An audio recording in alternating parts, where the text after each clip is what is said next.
What's going on, guys? Gonna jump right in here. We have all sorts of reactions coming in regarding the speech that Trump gave the other night. We saw it live, the reactions that the opposing party was given with their signs and the shouting protest of that Al Green guy literally needing to be escorted off the floor. But what did America think of it? That is the real question, because based on the response that we're getting from the people who are opposing the speech, which we're going to dive into because it's been pretty hilarious if you ask me. They're saying that everybody hated it, that it was the worst speech ever, that it did nothing but divide. So why don't we see what Americans actually thought of this speech? Here are some polls around it. CBS News poll. By the way, the CBS News is no friend of Trump's. Views on Trump's speech. 76% of the Americans that were polled approved of Trump's speech. Again, that's 76% approved. Scrolling down. Time Trump spent on issues you care about. 63% said he spent a lot of time on the issues they cared about. 28% said he spent at least a little time on the issues he cared about. 9% said he spent none at all. Next, speech made you feel. 68% said hopeful. 54% said proud, 27% said worried, 16% said angry. In speech, Trump was 74% presidential, 74% entertaining, 71% inspiring, 62% said they felt the speech was divisive with was unifying with only 46% saying divisive. Guys, 62% said the speech was unifying. This is unheard of for Trump, the big bad wolf, the boogeyman of American politics, to get what would be considered supermajorities approving of a speech where, let's be honest, he kind of lambasted Democrats. But even still, America loved it. What does that tell you about the shift that is taking place? It tells me that the Democrat Party is on the ropes and they need to figure it out. There were a lot of great moments during that speech. I'm not a big watcher of Fox News, but they ran a little segment that popped up on my YouTube that I thought was actually really good, because there were things in that speech that were non-political. There were things that were not attacking Democrats. There were things that were just wholesome and made you feel good about being an American. But even still, the Democrats refused to stand up and clap. Let's take a look at some of these clips. Their reaction to President Trump's address last night is being called embarrassing, disgraceful, one of the ugliest displays of partisan politics in American history. Now listen to this. The night began with several Democrats turning their backs on the president, then walking out. Guys, these little shirts they were wearing and the little signs they were holding up, even CNN is saying it was embarrassing. It was what you would expect from, an 8th grade class president race where somebody lost the race and is salty about it. This is the party that is supposed to beat the Republicans in the 2026 midterm. These are the very people that are supposed to be driving this party forward, and they turn around with shirts and they have little signs and they walk out. All right, y'all, I don't have a lot of time. I just came off the House floor. I could not stand one more second, tolerate one more second. She could not stand one more second of a speech that the supermajority of Americans loved. Keep that in mind. Outdone, Congressman Al Green made such a scene, he had to be thrown out. That's your warning. This was embarrassing.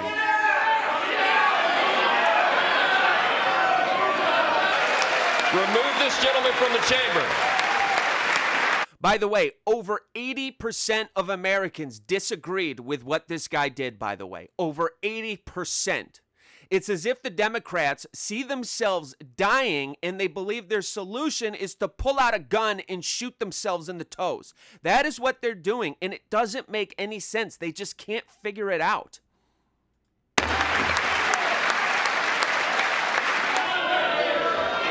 embarrassing. Look at him. He's like, get him the you-know-what Now, out this of was here. barely 5 minutes into Trump's speech. Talk about decorum. That's Right. what they're supposed to have. It was truly shameful. It got worse. Democrats did not clap for Mark Fogel, a freed American hostage standing beside his 95-year-old mother. Last summer, I promised his 95-year-old mother, Malphine, that we would bring her boy safely back home. After 22 days in office, I did just that, and they are here tonight. Everyone's clapping for Mark Fogel. If you guys don't know who Mark Fogel is, without getting too detailed into all of it, all you need to know is that he was an American. He was being held in a Russian prison, and people have been wanting to get him home for a long time. Biden did not get him home, and now Trump got him home. Trump isn't saying Biden couldn't do it. He's just saying, hey, we got him home. This is a great thing. Clap. Let's see who claps. Let's see who doesn't. Look at the joy. Look at this. Look at that. Adam Schiff. And then Trump announced the capture of a terrorist, someone who killed 13 heroic Americans in Afghanistan. This terrorist, when we did the disastrous withdrawal from Afghanistan, a lot of American soldiers died. This is the guy who was responsible for doing it. Again, Biden did not catch this guy. I'm not even sure Biden went after this guy. Trump has been in office for about 6 weeks, and we have this guy in the U.S. ready to most likely be put to death. And again, when he announced it in the speech, he didn't say Biden didn't do it. What he said was, we got him. Afghanistan, but nope, can't stand for that. 3.5 years ago, ISIS terrorists killed 13 American service members. Tonight, I am pleased to announce that we have just apprehended the top terrorist responsible for that atrocity, and he is right now on his way here to face the swift sword of American justice. And he's pointing to the families of the people who died. Look at them. They don't stand. Well, how about the murder of student Laken Riley? Can we get out of our seats for that? Laken was stolen from us by a savage illegal alien gang member who was arrested while trespassing across Biden's open southern border and then set loose. This one doesn't surprise me as much that they didn't stand for, not because they shouldn't, but because, you know, the Laken Riley thing has been a highly, highly politicized event. And Democrats are saying, hey, look, she wasn't the only one to die. People died under Trump. Why doesn't he talk about those? And to be honest with you, the answer is because Trump didn't have a wide open border. You know, that's why we don't talk about this. The reason why Laken Riley is significant is because it happened while Biden had a wide open border. Trump actually took steps to prevent a whole slew of illegal immigrants from flowing over the border. And if you guys remember this, when there was a bill on the floor that the Democrats were saying, hey, this is the bill that's going to allow us to shut the border down. And it was just chunked in with, you know, like it was like 1,000 pages or something, and a whole bunch of money was going to Ukraine. A whole bunch of money was going over here and going over there, and they said, but we set a little aside in this bill, and then Republicans didn't vote for it. The story, the narrative was, you see, Donald Trump doesn't care about border security. We tried to pass the bill that would allow us to shut the border down, and he instructed everyone to vote no against it. But then what happened? He gets into office. There was no new bill needed. We had everything we needed to do to just put a stop to it, to get everything to stop. We had everything we needed the whole time. So that is the narrative. That's the BS. I'm going to show you even more BS shortly. You're going to see how bad you're being manipulated shortly.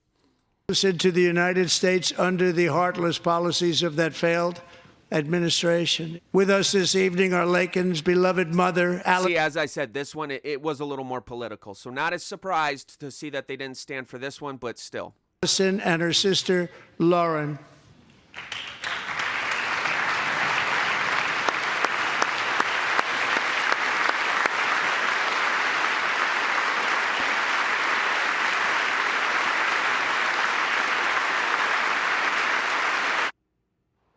And then finally, a 13-year-old pediatric cancer patient who wishes to be a police officer can... Before we get into this one, if you didn't see this, I'll be honest with you. I don't cry over anything really. Like, it's hard for me to. Sometimes movies tear me up. This kind of teared me up. And I know it was meant to do that. I know it was meant to put some wholesomeness into it. But holy F, did they hit the nail on the head. This was so wholesome. This was so wholesome. This 13-year-old who was given 5 months to live, like 5 years ago or something like that. All he wanted to do was grow up to be a cop. He's probably not going to grow up at all. He had been made an honorary police officer. And then in front of the entire country, Trump brings him on national television and does this. Can we all stand? Can we all clap for a hero that America fell in love with? I am asking our new Secret Service Director, Sean Curran, to officially make you an agent of the United States Secret Service.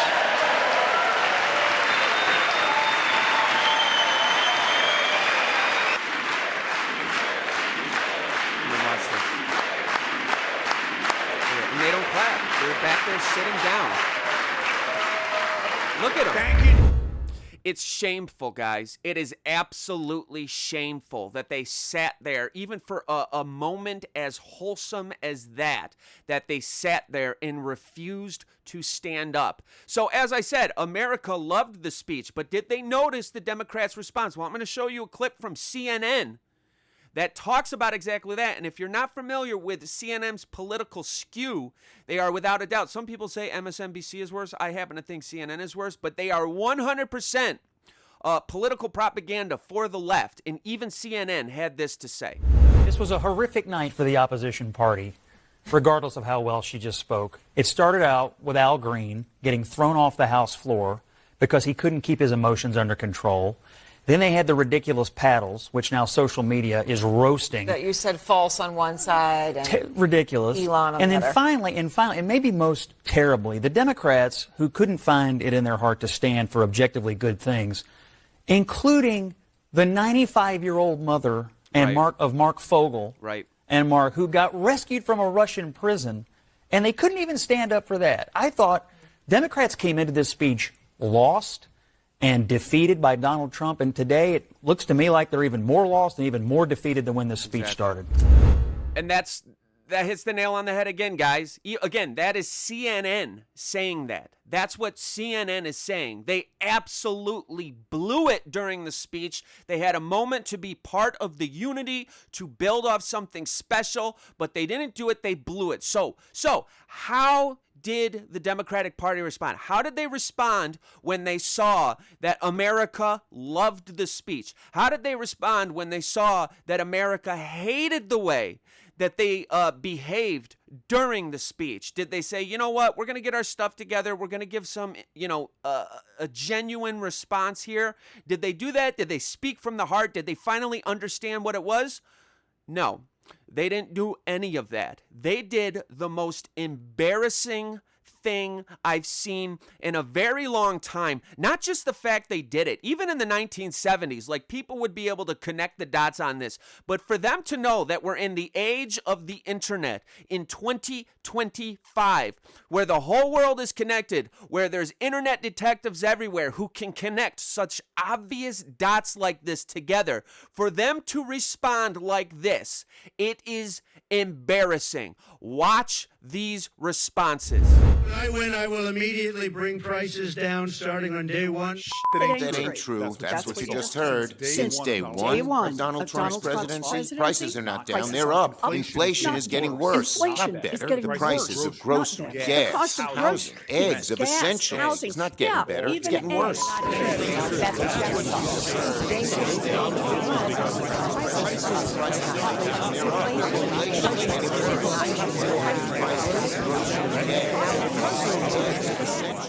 Their plan is awful. The Republican Simply plan awful. is Billionaires simple. win, Families families lose. lose. Well, And billionaires that win. is the truth. And that is the truth. And that is the truth.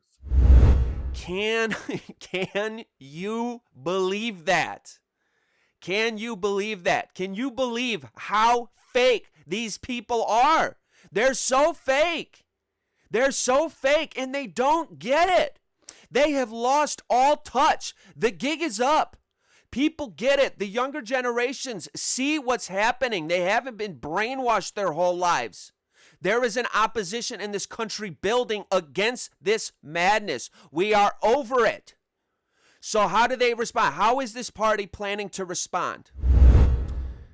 Essentially, they all met together, and in a meeting, they laid out 20 solutions for how Democrats can regain working class trust and reconnect with them culturally. They had to have a brainstorm session on this. They had to have essentially, they had to have just like a think tank to figure this out. Here's a couple of the key points. Points number 1, the party should embrace patriotism, community, and traditional American imagery.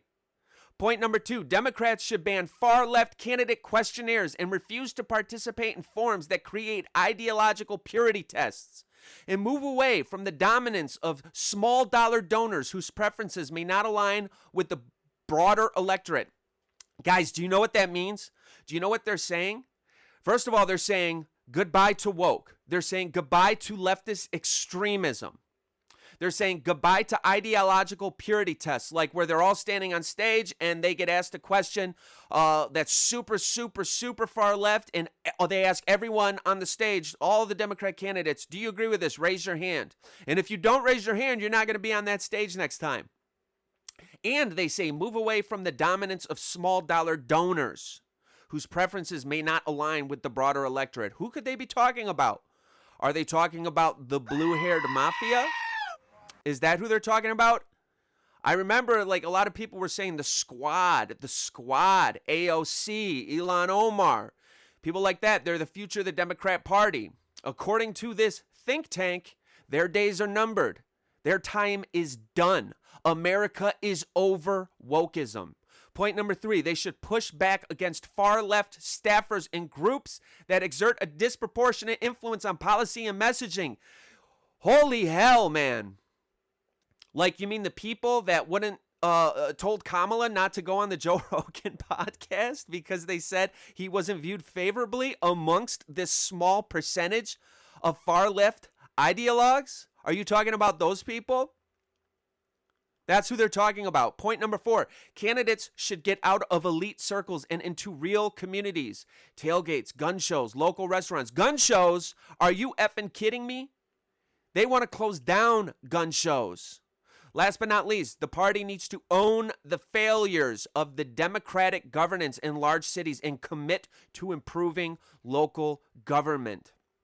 So what does that mean? That means they are ready to acknowledge that their policies in cities like Detroit, the city I live in, cities like Chicago, cities like New York, the chaos that has erupted, the corruption, the just terribleness in quality of life in these cities is due to their failures, and they need to admit it. That is huge for them to say. It seems as if they're finally getting it. Or are they? This is how they responded. This is Jane Fleming Klebe. She's a top-level Democrat from Nebraska.